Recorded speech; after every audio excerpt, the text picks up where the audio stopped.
দেখো তোমরা যারা ক্লাস 7 এর স্টুডেন্ট রয়েছে আমরা কিন্তু এটাকে কিন্তু বর্গ করব। তোমাদের অনেক বর্গ রয়েছে যে 4.2 এ। তো এই বর্গটা আমরা কিভাবে সহজে করব একটু সহজ পদ্ধতিতে তোমাদেরকে দেখাবো। আমরা দেখো এই যে a মাইনাস বি এটার বর্গ করতে হবে। তো আমরা এটাকে এ ধরবো, এটাকে বি ধরবো, তাহলে a মাইনাস বি, তাহলে হচ্ছে 5x-2 এভাবে করে ব্র্যাকেট দেওয়ার পর এখানে যখন স্কোয়ার দিবা তাহলে হচ্ছে সেটা বর্গ হয়ে যাবে। এখন তুমি সূত্র ধরতে হবে, অর্থাৎ আমি আগে বলেছিলাম এটাকে এ ধরবা, এটাকে বি ধরবা। তাহলে এই যে এখানে 5x এটাকে তোমাকে এ ধরতে হবে, আর এখানে 2টাকে তুমি বি ধরবা।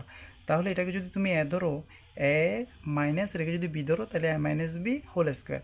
দেখো আমরা এটা সূত্র মনে রাখতে হবে। এ মাইনাস বি হোল স্কোয়ার সূত্র হচ্ছে এ স্কোয়ার প্লাস 2ab প্লাস হচ্ছে বি স্কোয়ার। এই সূত্রটা তুমি মনে রাখবে। তাহলে দেখো আমরা এ ধরবো কাকে, 5x-কে। তাহলে এখানে বলছে এ স্কোয়ার, তাহলে আমরা প্রথমে লিখে নিব এ স্কোয়ার, তারপর হচ্ছে এখানে মাইনাস হবে, হ্যাঁ এখানে মাইনাস হবে, এ স্কোয়ার মাইনাস 2ab, 2টা হচ্ছে সূত্রের 2, এ হচ্ছে কত 5x এবং বি হচ্ছে কত 2 প্লাস তারপর হচ্ছে বি স্কোয়ার। বি মানে আমরা 2কে আমরা বি ধরেছি, তাহলে বি স্কোয়ার।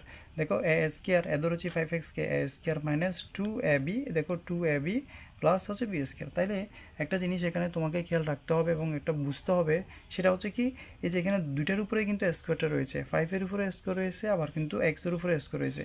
দেখো 5-এর উপরে স্কোয়ার মানে হচ্ছে 5 ইন্টু 5, ঠিক আছে। তাহলে হচ্ছে 5×5 = 25, এখানে হবে x-এর উপরে স্কোয়ার আছে, x স্কোয়ার মাইনাস, দেখো 5-এর সাথে এখানে দুইটা কিন্তু গুণ হবে, 5 দুগুণে 10, 10-এর সাথে 2 গুণ হলে 10 দুগুণে 20, এবং এখানে x আছে, এক্সটা বসবে, প্লাস 2 স্কোয়ার মানে হচ্ছে 2 ইন্টু 2, তাহলে হবে কত, 2 দুগুণে হচ্ছে 4। তাহলে আমাদের অঙ্কের আনসারটা হচ্ছে এটা। একটা বিষয় মনে রাখবে, যেমন ধরো 3 স্কোয়ার, এটাকে কিন্তু 3 দুগুণে 6 বলা যাবে না, এটাকে কি বলবে, এটা হচ্ছে এখানে 3টা দুইবার গুণ আকারে আছে, তাহলে 3 ইন্টু 3, তাহলে 3 স্কোয়ার মানে হচ্ছে 9।